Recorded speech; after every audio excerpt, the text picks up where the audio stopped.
কোন মানুষকে স্বর্গের দেবতারাও পুজো করে?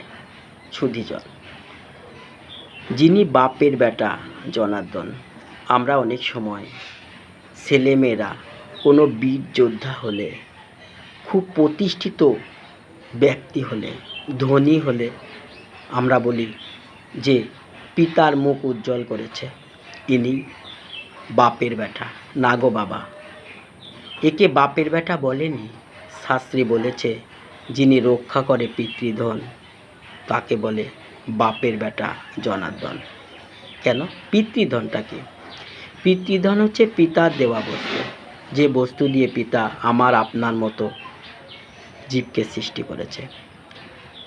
দেহে যদি থাকে রাজা, দেবতারাও তারে করে পূজা।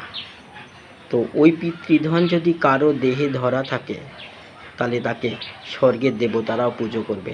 স্বর্গের দেবতাকে আলাদাভাবে ডাকার প্রয়োজন হবে না। আর কি হবে?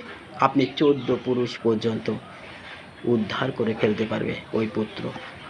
তাই ওই পুত্রকে, এত ক্ষমতার অধিকারী হওয়ায় এই পুত্রকে বলা হয়েছে বাপের বেটা জনার্দন, যিনি নিজের পিতাও আরও 14 পুরুষকে উদ্ধার করার ক্ষমতা রাখে।